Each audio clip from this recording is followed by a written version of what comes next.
What's good? Welcome back to the Scholarly Flow podcast. On this fine Sunday, we are joined by some very special guests.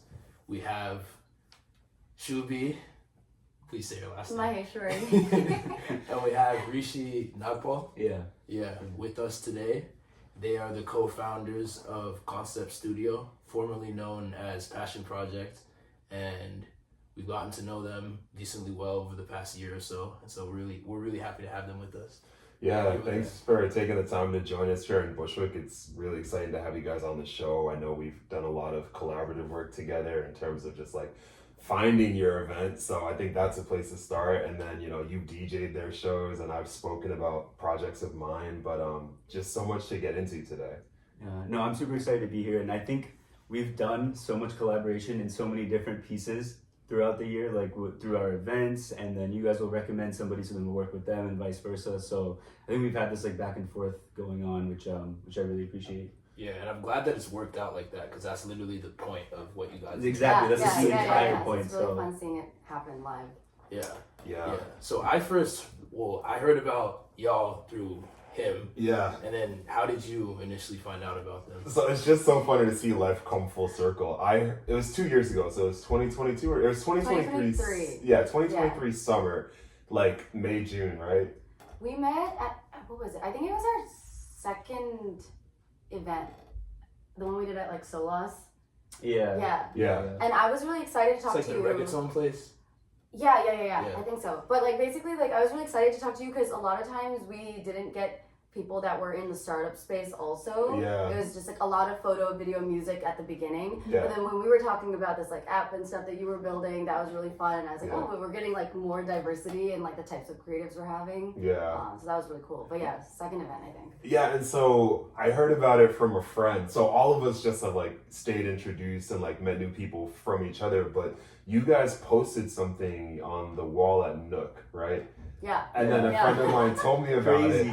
And it was crazy because I wouldn't have known about it if he didn't tell me about it. And he is actually having a baby now just to show how full circle things are. Yeah, right? And he actually ran to that event from Brooklyn. He ran from Brooklyn to Manhattan to go to your event. So all this crazy That's some stuff kind is of happening. commitment. Yeah. Two you guys have built. Yeah. Yeah, and so it's just been really cool because obviously I had a chance to like bring you into it, and you've done really well DJing. Dear Quentin, obviously, who's like performed there. Yeah. And like he's been on the podcast, so I think it just reflects this really beautiful like creative community that you guys have been a part of. So Yeah.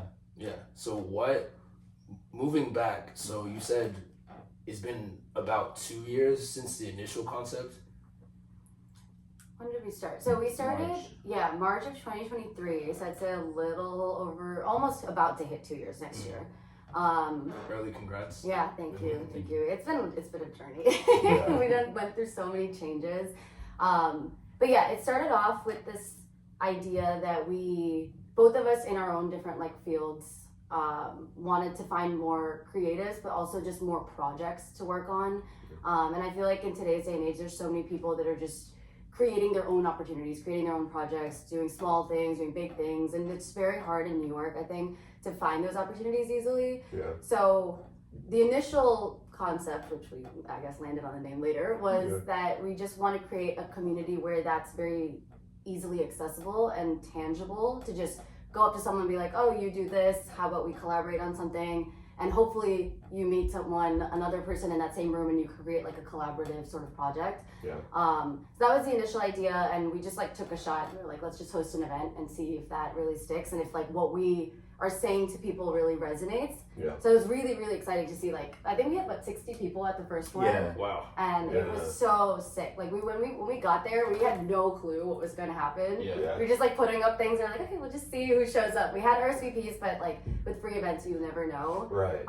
But so many people came, so we were like, okay, I think we're onto something. And it was just so fun. Like it was so fun to meet new people. And I think that's just what like we thrive on too, just like new connections, new creative projects, things like that. So Yeah, to like your previous point, like I think it was born out of like my own need, right? Like I'm here, I moved, and very quickly after moving here, I was like, okay, like let's go, let's make things happen, let's meet people. And through those connections, I wasn't ever feeling fulfilled. no shade at all to like corporate finance, whatever. Like I get it, and but like being in those spaces and those types of conversations and just solely talking about that was kind of like soul sucking. I was like, this is not the point of being here, right? Yeah. And I knew that the audience is here, right? It's New York, like everybody's Yeah. been doing shit. Yeah. There's like there's a hustle mentality. How do we get those people in the same room? Yeah. And to actually just like get to the point beyond the fluff and focus on the projects and the collaboration. And it's interesting because I feel like for me, a lot of what I needed from Passion Project at that time, and should we refer to, in the past it's Passion Project and now it's Concept Studio, so just to make that divergence so we can talk about how you came up with the new name. But like one of the frustrations I had is that you would always meet people and they would be so obsessed with like their careers and then their passions and like, for example, I know you're interested in film and design and like you're interested in like building this community, this incubator type, like you would never hear that from people. It'd be so focused on like, how does my LinkedIn look? What's like the next step? Am I making more money? And like being in the room with the types of people you're bringing together makes it so that we get to be more creative together, more collaborative, more focused on like who we are as people rather than like what our resume says, etc. Yeah, it's like in a perfect world, what would you actually want to do? Right. I think that's a great way to put it. Yeah. And it's like, I like that you bring up that point because I don't know if it's the way that we talk about it, what we put in the description, or just kind of like when we introduce ourselves, but everybody that's in that room is on that same wave. Like they come there with that intention of just like being very open, not holding back, not feeling like it's like a formality or something that you need to like exchange and get something in return. It's more just like everyone is just like down to just be super open, vulnerable, talk about things, just get like from the beginning. Which I really appreciate about kind of the events in the community. Yeah. Did you feel like with the first event or even just the beginnings of when you guys started to do this, did you feel like you were pretty set on just like, let's see what happens, or did you kind of get cold feet? Because I know that when I first started DJing, I kind of I needed some outside convincing plus internal, like, it doesn't have to be perfect the first time, you just need to do it. Like, how was that for you? I mean, we might have different takes. I don't know if we have different takes on this, but for me, once we did the first one, we were definitely like, okay, yeah, we're kind of onto something, let's just keep doing it. And with each one, we would change so many things because we're very like perfectionist type of people. So it's like, that really sucked, so we have to change it for the next one, but we just changed it. To change a lot of things. I think from the get-go though, I knew I wanted to make it something bigger than just like the events and the community, and like I think there were like, we wanted people to interact and we wanted people to network, but I really wanted people to come out of it with like tangible opportunities. So really emphasizing projects and showcasing work. And so I think from the very like early onset of it, we kind of figured out where we really wanted to like push energy, which was like these showcases and creating like artist opportunities. So that was something that like within like I think the first couple, I was like, yeah, we want to make it bigger and we want to make it what it is now. But yeah, no, totally, like I think it changed a lot. It did, yeah. It wasn't like, oh, this is where we wanted to go and like this is the game plan. It was always changing a little bit, a little flexible until we landed on like what we think felt right. Yeah. I think that's the nature of like building in these communities, because you have to build the plane as you're flying it in a lot of ways, right? Like that's just how it is with so many of us, with our careers, with our personal relationships. Like we don't know what the end result is going to look like, but we do know what didn't work last month and the month before. So for you guys, like, what were those moments? What was something? Because I never went to an event where I was like, that was bad. It was always really great to me. I would always like meet random people. We'd stay in touch. I actually found one engineer and I think a designer through the network when I was building for Songshare. And actually the day that I presented Songshare, I ended up getting like 60 users, which is crazy. And you sent the metrics. I was like, you have something I gotta put it in my like just like our internal docs. So that the people know. So like I'll give some background on that before I get back to the question I was asking. But like, so one of the things I've been working on is like a music technology app which allows people to discover new music via text message. Went and talked about it. It's an old episode. And then just like everyone was so kind and interested, and it gave me so much passion and just inspiration to just keep on building. And then when it came time to start thinking about, okay, how do we build something we can put into the app store, there was I can't remember his name, I'm so bad with names, but he actually was introduced to me via you guys, and then that's someone we worked on. like engineering or front-end design, which was really dope, and it all came from like just conversations in that room. But back to the question, like, what are some things you felt like didn't work in the beginning that you had to change and wanted to approach differently the following month? So there were a lot of some were small features, some were like bigger. One thing was like the venue. I think at the beginning, we would just like hit up a bunch of people, just to see what we could get. They weren't like super big. We didn't really know exactly what we had wanted. But a lot of the early events ended up being at bars.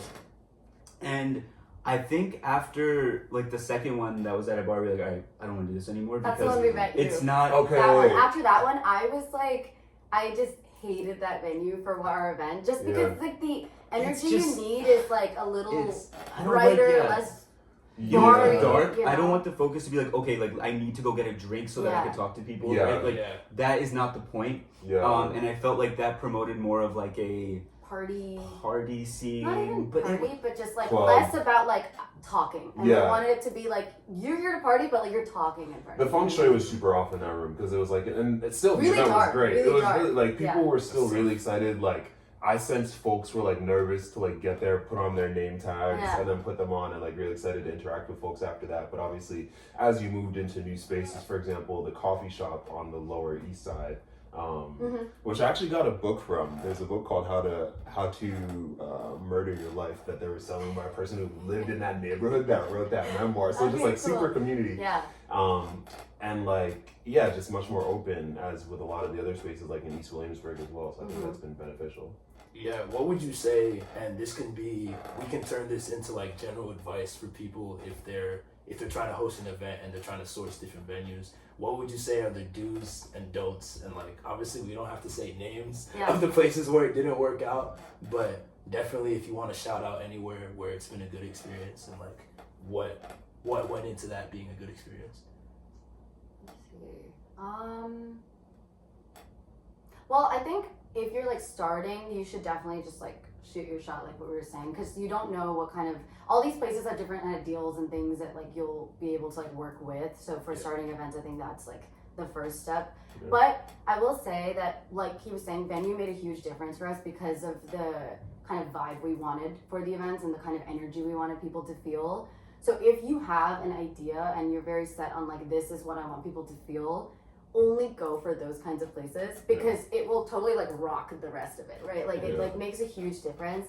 So find places that, like for us, half the places we worked with for our events, we like going to ourselves. Like we did one in Williamsburg, East Williamsburg, at a coffee shop that's like also a wine bar. And we loved going there just to like co-work and stuff. So I was like, this would be a really cool spot. And when we feel the energy is already good there, I feel like the event also does really well there. Like we kind of just go off of intuition. Same with that coffee shop that you went to, that you got that book from. Like we love hosting with them. And we actually like, we're doing a series with them next year. So we have like a monthly event starting with them next year. But it's just like relationship building with them and like it really matched the vibe that we were looking for. Very community based. So I think that speaks a lot to it. So for people that are getting into it, like the places you probably go to generally are a really good, like a place to start for events because like if you like it and you are coming up with the idea, it's likely that place is resonating what you're doing too. And the only other thing I'd say as piece of advice is like know exactly the tech that you're gonna need for whatever you're trying to put on and communicate that. There's stories there. They just communicate that as early as possible, right? If you're doing a music-based event, then know if you need a PA system, exactly the wires that you'll need down to the mic, down to the specific brands, if that's an issue. Because once you're bringing, like, this is very specific for us because we're always showcasing and bringing artists and they have their own equipment. Or they don't have equipment. Or they don't have equipment, right? So that's something that you have to figure out in advance to make it as seamless as possible. Shouldn't be noticeable like what's going on there, that part is big and that's very venue specific. Oh, and one tip for just any new event host is like try to find a place that does bar minimums, not like venue rentals. Like that is like a huge tip because like otherwise like you're just putting so much on the line and a bar minimum is like everyone wants to drink, so like that's much easier to go. And it's like I think that's the best way for new event hosts to just like try their ideas out. Free game. That's really wise. I guess the question that I have, I think about this a lot, is both of you have such distinct skill sets, right? Like, I always love when the invites come out for the events because I can tell that you like put a lot of time into them. Or like, and sometimes I'm not even, I know what your skill sets are, but sometimes it just works so harmoniously that I'm not sure like who did what. But obviously, I think you do a really good job with community building again, and then for you it's like the design, and I know you're getting more into film. So tell us a little bit more about that synergy and how you guys work together. Yeah, that's a good question. So yeah, like you mentioned, like everything is such like a cohesive kind of like team effort. I kind of like pick up hobbies and skills like left and right because I just like to learn a lot of things. So I've been doing a lot of the things that you visually see, right? So the graphics, the graphic design, that's something that I'm really passionate about. The videos and the editing is something I've been doing for years, right? So that's part of what I'll do. So that part is kind of like my department. The storytelling part and the writing, and we also have a newsletter that goes out. That's all her, right? So like all the descriptions that you read, that's kind of like your department. Maybe you can talk a little bit more about.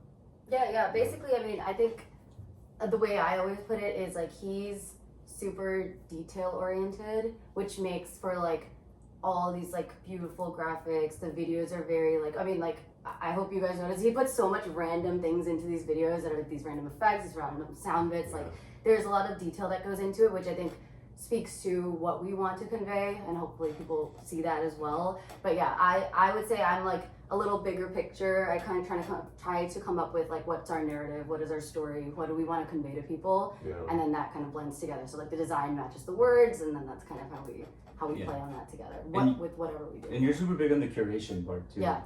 So I love doing that. It's so fun. The talent, finding the talent, speaking and working with the creatives and the artists that we work with, like that, a lot of that is her. Yeah.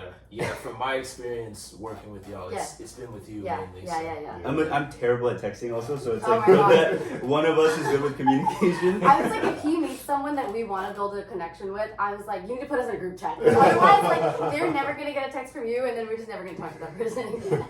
No, it's good to be honest about your strengths and areas for improvement, especially if you're working with other people, because then you can find out what's the best way of balancing each other out. For sure. Yeah. I think another question that comes up for me, and more in this theme of just building in community, is you get to see an idea change, right? Mm-hmm. So when we first met each other, it was Passion Project, and like to me that's a really cool name. And Concept Studio is also a very cool name, but it communicates something different. So what was the reasoning behind that? And then at the same time, there have been some folks who have been in the room from day one, until now, and you've also seen their creative journeys. Like I can speak about my own, you can speak about your own growing as a DJ. But talk to us about that journey and why you went from Passion Project to Concept Studio.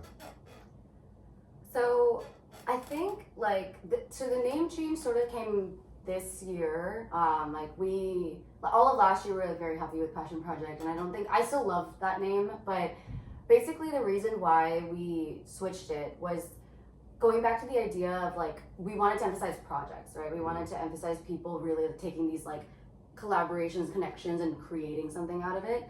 And so that in like, I think in everyone's speech, it's a concept, right? Like it's the idea that you came up with. It's something that you were in that room, you talked about it, and you're like, oh, I have this like idea for this one concept, this concept film, this concept video, this concept podcast. Like it's just about the idea and like what can be created out of that.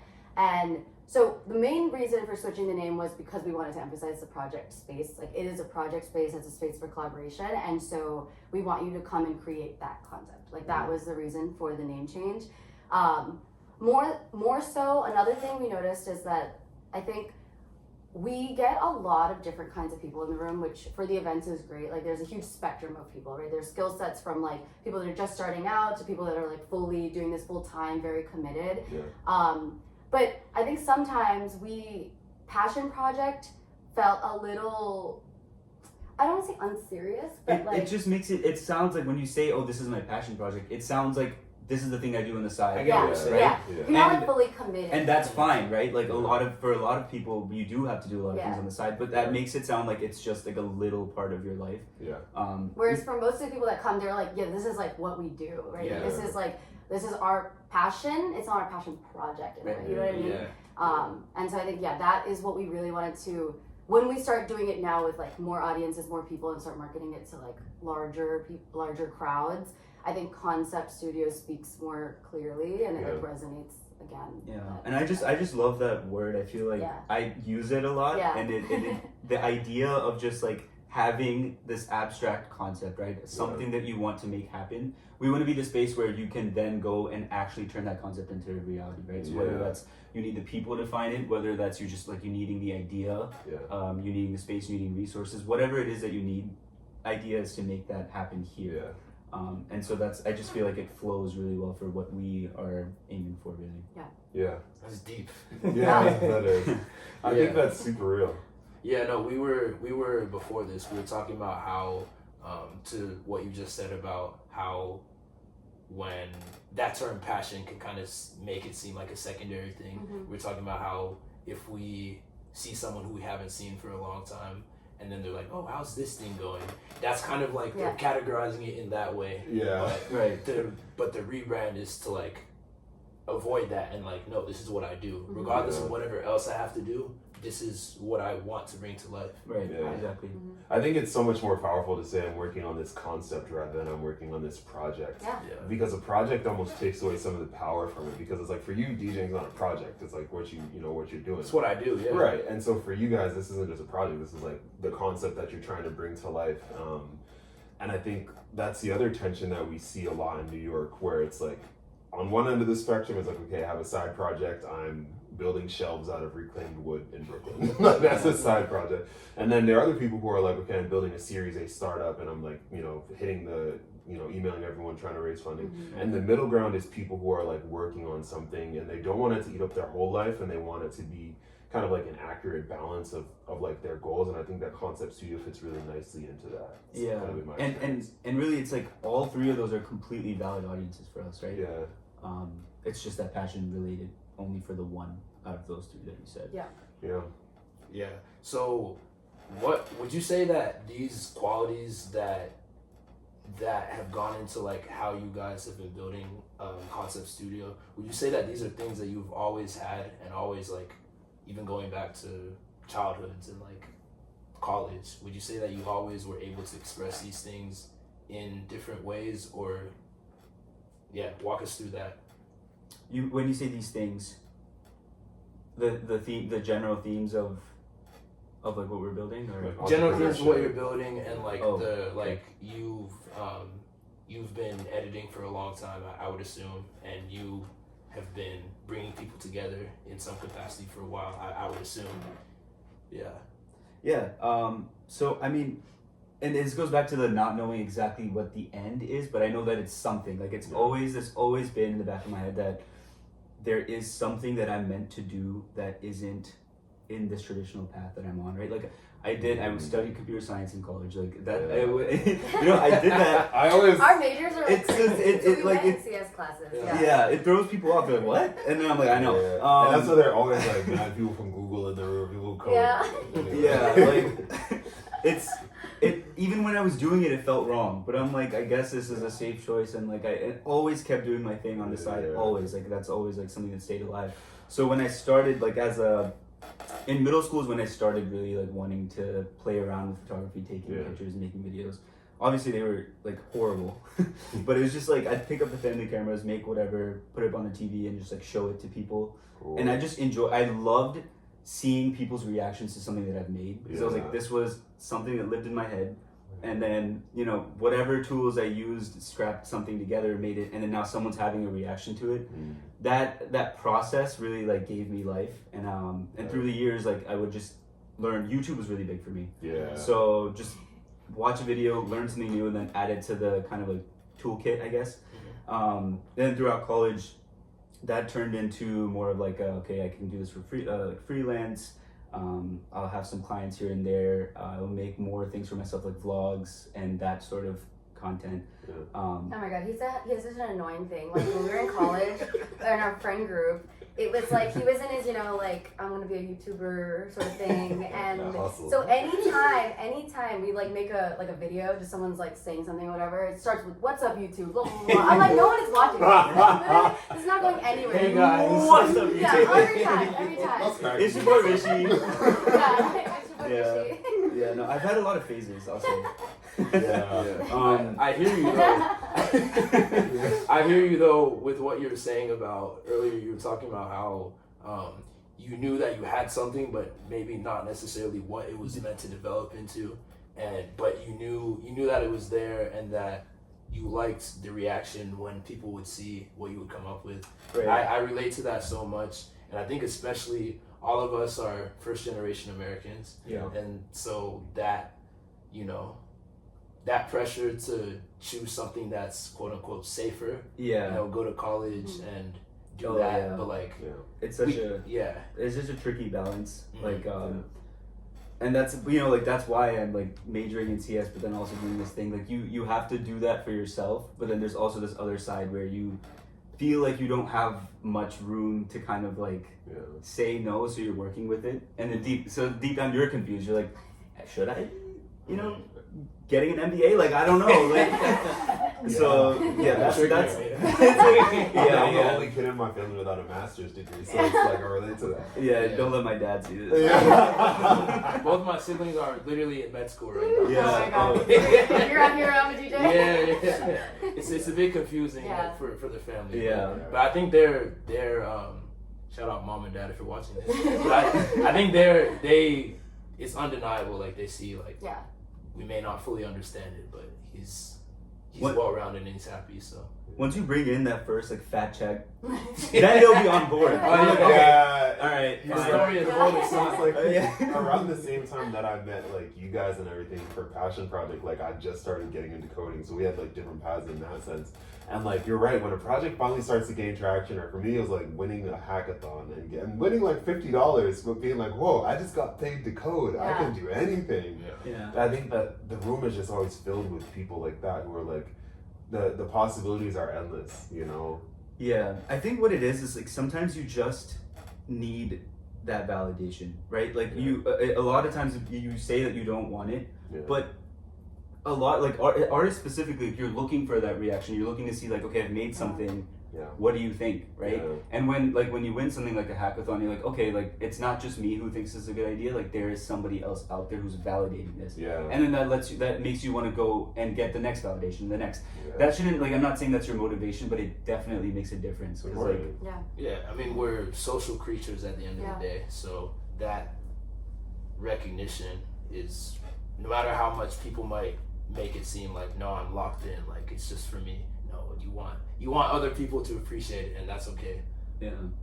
So that is definitely another part of it. But to answer your question 20 minutes ago, like I overall no idea what it exactly was going to be. I just knew that it had to be in the art scene, it had to be something creative where I'd be able to not be locked into one thing. So even with like film, for example, I played around with the idea of going to film school, and then I realized, wait, I don't know if I only want to be a director. Like I kind of want to work with music as well, and I also still want to do graphics, and I also still want to do like community work. So like I don't know if there's an exact job title that exists for me, but I'm down to just make it for myself. And I'm still on that. I have no idea what exactly that is even right now. But like I'm just picking up things that I think are a little bit aligned to the general space and direction. So it's interesting because kind of that line of thought makes me think a lot about something you mentioned earlier, which is like, what would you be doing if money were no object, right? And I think in a lot of ways, Concept Studio helps people figure that out, and there are these tensions that exist in the city where like we have all the resources at our disposal, we can meet anybody, you can work with anybody, but at the same time there's just this constant pressure of like professional progress, and then at the same time like making ends meet. So I guess, what is your best advice to folks who are working with those different conflicting sources in their lives? It's a deep question. I mean, it's a question I struggle with all the time. Right? Like, or I guess maybe to start, what would you be doing if money were no object? You could do anything. You could just create. What would your day look like? You don't have to go to work. You don't have to be on by 9 a.m. You don't have to commute. Because that will reveal a lot about like what you actually value and what's important to you.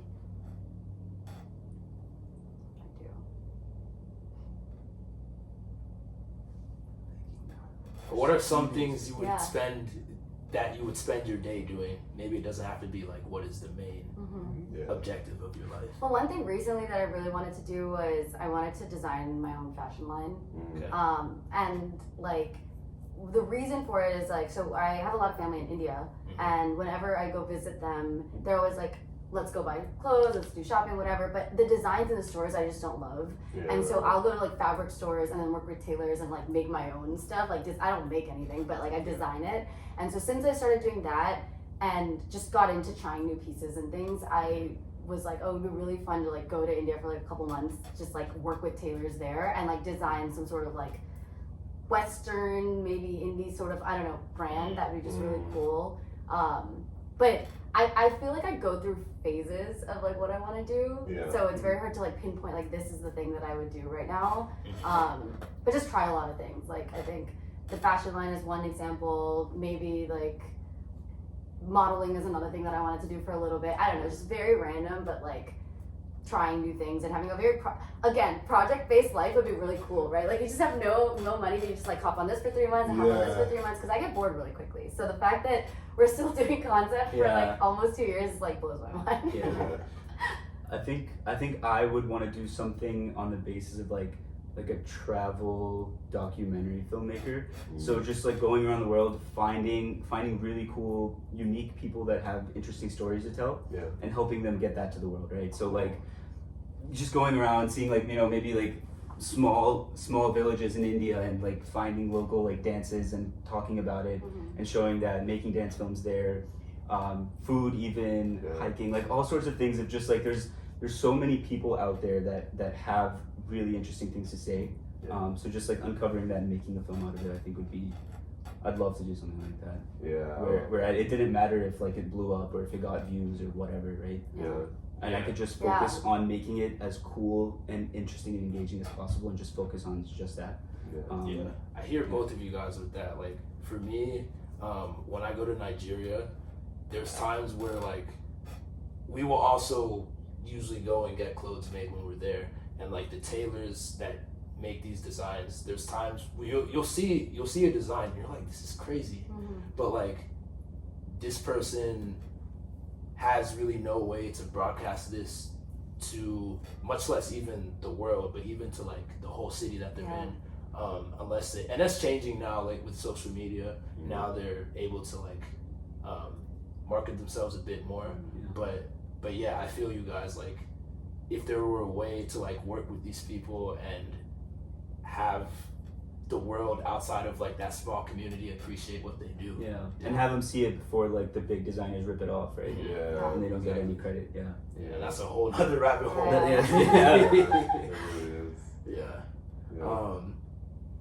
This is a kind of unrelated question, but something we were wondering, just with like the range of people who come to y'all's events, what's like, and we don't use names or anything like that, but what's like the craziest pairing of like people in different fields who ended up collaborating based on an event, like y'all's event that they met at, that you just would not expect?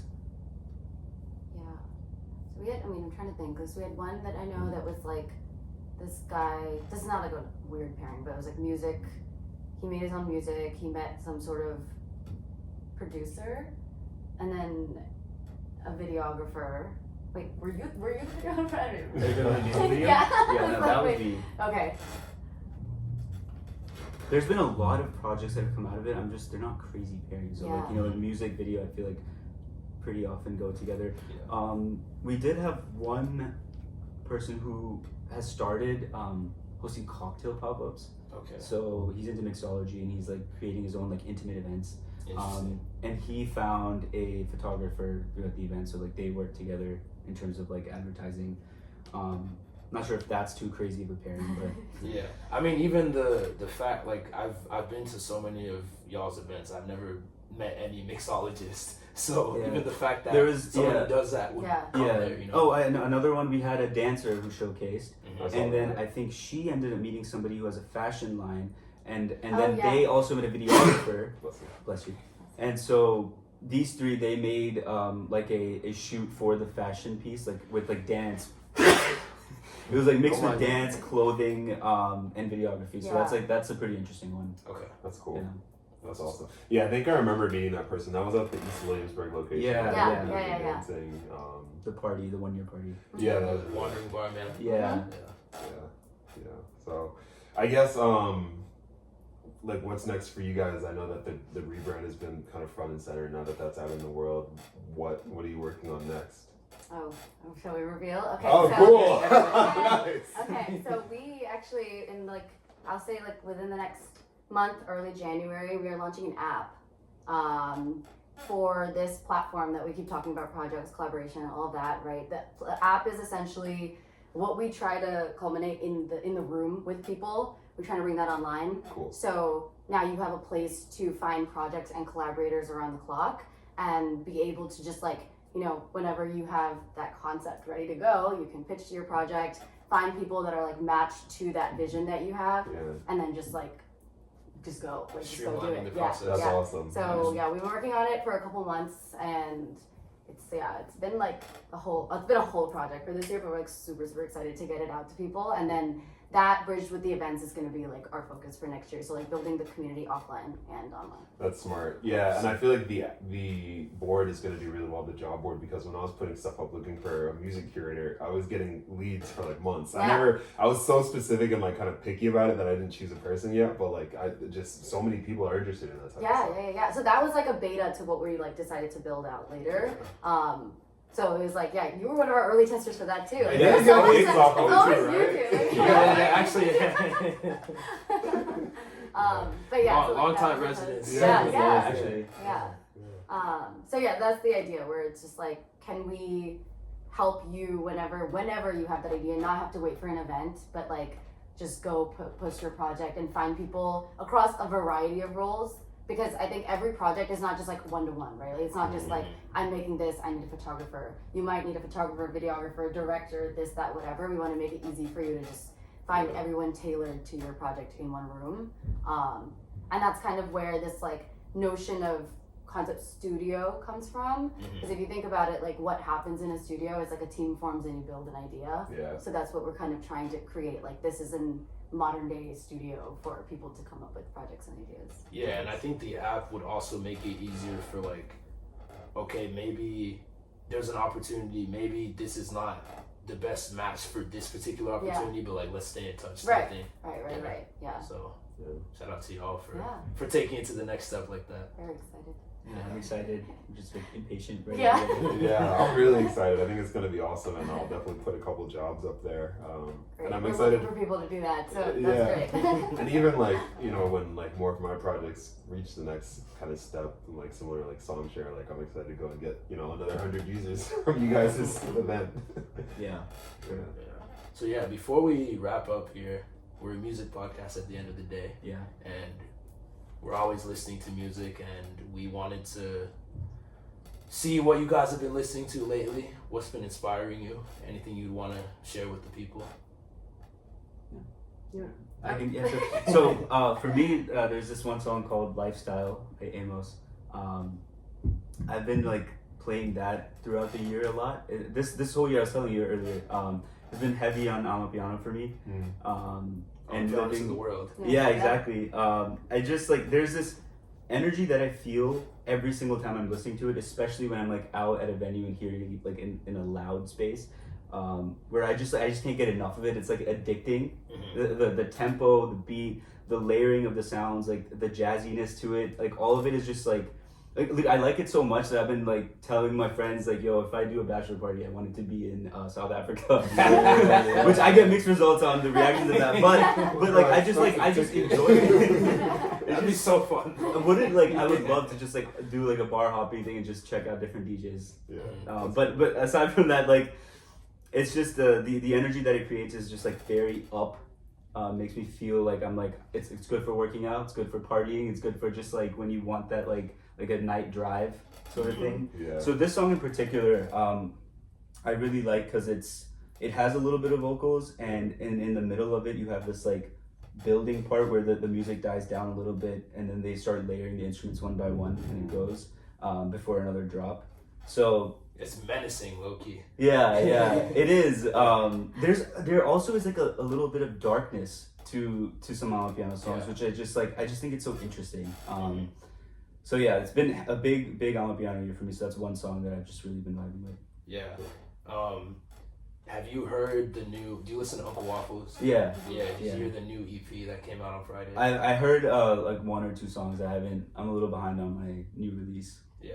Yeah. For the Hose is what it's called. Crazy title. It's wild. But yeah, I got to see her in August. She Oh, actually dope. headlined at the Mirage. At the Yeah, Yeah. I wasn't there. I Yeah, wanted to same. get tickets for that. It wasn't Yeah, here. and I heard that apparently she was like the first black woman to headline a show at the Mirage. I don't know if it was like first black woman ever or like international, but either way, like That's that's dope. yeah. Yeah. And I'm a piano artist headlining one of the biggest venues in America. Yeah. Yeah, it's Wow. incredible.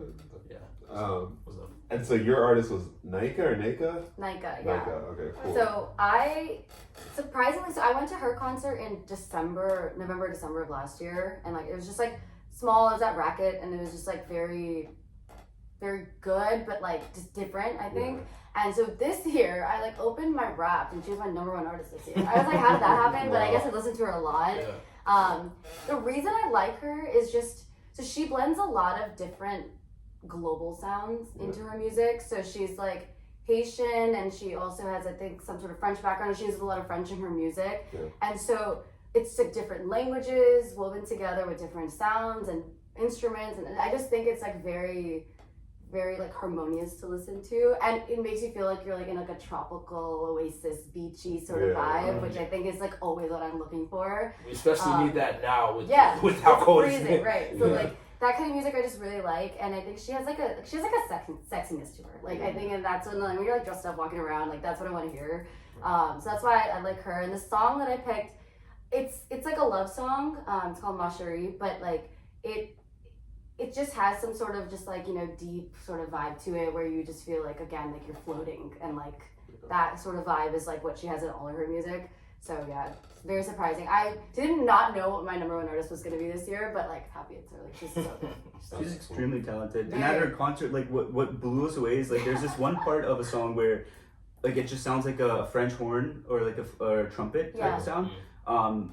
And she makes that sound with her With mouth. her, yeah. With her So mouth she had and her like hands. hands here, and she's like, okay, And here she we started go. like, we were like, whoa. I was like, this is what crazy. is going yeah, on? because in Like, the recording you can't tell at all. I'm like, oh, this is like an instrument, and then she did it live, and I was Wow. like, crazy. That's impressive. she's just Yeah. extremely talented. Yeah. Yeah. I'll have to listen closer to that. Yeah. Actually, I hadn't heard of her like before you mentioned the song, but I listened to the song Yeah. and I really liked it. Yeah. I think she's dropping her first like debut album next year or something Yeah, like that. So, yeah, Yeah. that's cool. Yeah. Awesome. Well, thank you guys for joining us. This was such a great episode. Yeah. Yeah, really Good It was really conversation. fun. Yeah. We'll see you guys at the next event. All right, see you guys. Check us out. Check them out. Any Yeah. sign-offs, Paul? Yeah, nah, just really happy to like. This is really. It just makes so much sense that we were able to come together and do this because this is the collaboration. It just that's feels up there. right. Yeah. Exactly. Yeah. So at Concept Studio, is that the correct? At Concept Studio Co. Okay. Yeah. We will. It'll be up there for them to see. Awesome. Yeah. All right. Cool. That's great. Thanks, guys.